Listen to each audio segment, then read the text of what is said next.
Now, in the heart of Israel's recent conflict lies story of tragedy and destruction. Bat Yam's missile strike, Zichem's fierce battle, and the Kuma Car Cemetery Memorial reveal the cost of conflict, where lives have been lost and communities shaken. But even as resilience remains, Prime Minister Netanyahu has vowed to take over the Gaza Strip, the Palestinian Gaza Strip, completely. Now, take a look at this ground report.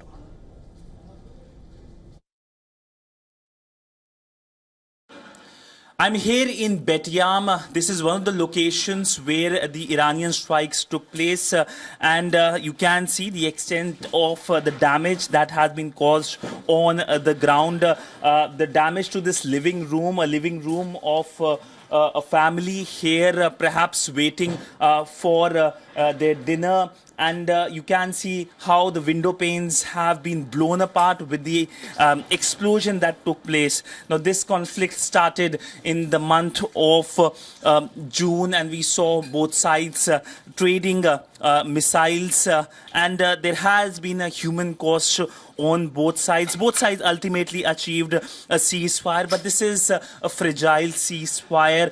There is, of course, a concern as well as to how long this fragile peace continues. But for the people on the ground, the worry remains as to how this situation does not escalate.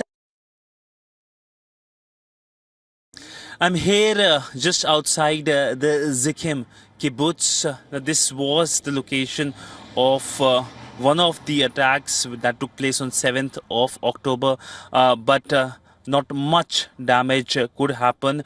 Hamas, the operatives came from the ocean and tried to attack this kibbutz, but not much damage, as I said. Now, you can also see from this very place where I'm standing the Gaza Strip as well, and we know that when it comes to the Gaza Strip, there has been a major humanitarian crisis that is happening there, but essentially that not only is the big focus globally, but here in Israel, the big focus remains on the early release of the hostages. That is what that the family members have been demanding, and we have seen protests happening as well. But there is a lot of anger since the 7th of October terror attack, and that terror attack is seen as a very pivotal moment in Israeli history, a change that has come in the society as well. I'm here at a makeshift memorial in Israel. Now, this memorial has been made of vehicles of the victims of the 7th of October terror attack, and these vehicles have been kept here. Many of them have not only broken windows and, of course, the mangled remains, but also the bullet shots that were used by the Hamas terrorists, the operatives. They also have vehicles of the Hamas operatives which they used to come to Israel to launch that attack, and many people come here to pay homage.